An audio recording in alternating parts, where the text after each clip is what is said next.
जय जय श्रीराम. दैनिक प्रवचन ब्रह्मचैतन्य महाराज गोंदवलेकर. विषय नामस्मरण व एकाग्रता.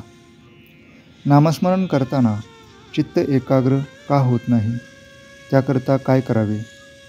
नामस्मरण करीत असताना हजार तऱ्हेचे विचार मनात येतात, हे खरे.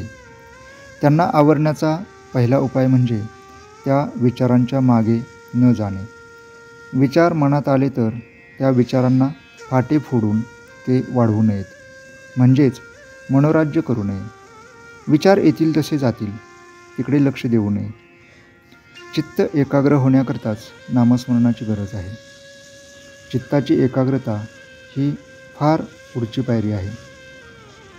चित्त चंचल आहे, त्याला कुठेतरी स्थिर करून ठेवल्याशिवाय भागत नाही. म्हणून ते नामात गुंतवून ठेवावे. नामस्मरण करीत असताना ते नाम आपल्या कानांनी ऐकावे, म्हणजे एकाग्रता व्हायला मदत होईल. एकाग्रता झाल्याशिवाय नाम घेण्यात अर्थ नाही आणि नामाशिवाय एकाग्रता होणार नाही, या संशयात न पडता साधे सोपे नाम घ्यावे, म्हणजे आपोआप एकाग्रता येईल. दुसरी गोष्ट अशी की ज्याची आपल्याला आवड असते त्यात आपल्याला एकाग्र होता येते. आपल्याला विषयांची आवड असते, म्हणून विषयांचे सेवन करताना आपण एकाग्र होतो. मग त्याचप्रमाणे विषयांच्या ऐवजी आपण परमात्म्याची आवड धरली तर त्याच्या ठिकाणी एकाग्र होता येणार नाही का?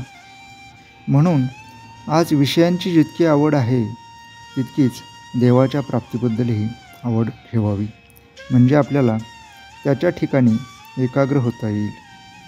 एकाग्र होणे म्हणजे त्या ठिकाणी समरस होणे. मीठ पाण्यात टाकले म्हणजे ते पाण्याहून वेगळे राहते का? योग केल्याने एकाग्र होता येईल, हे खरे. पण जोपर्यंत समाधी आहे तोपर्यंतच ती एकाग्रता टिकेल. सर्वाभोवती भगवद्भाव पाहणे हेच खरे एकाग्रतेचे साधन. सर्व ठिकाणी तोच भरलेला आहे असे समजल्यावर द्वैत कुठे राहते? आणि जिथे द्वैत गेले तिथे आपोआप एकाग्रता आलीच. अशी एकाग्रता साधते तीच खरी समाधी होय. मनुष्य अगदी एकटा असला किंवा एकांतात असला तरी आपल्या कल्पनेने तो अनेक माणसे आपल्याभोवती गोळा करतो.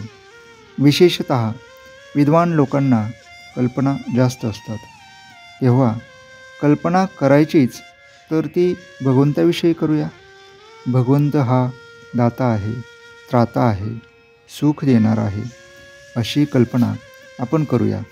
त्यातच खरे हित आहे. कल्पनेच्या पलीकडे असणारा परमात्मा आपण कल्पनेत आणून सगुण करावा आणि तिथेच आपले चित्त स्थिर करण्याचा प्रयत्न करावा. आजचे बोधवचन.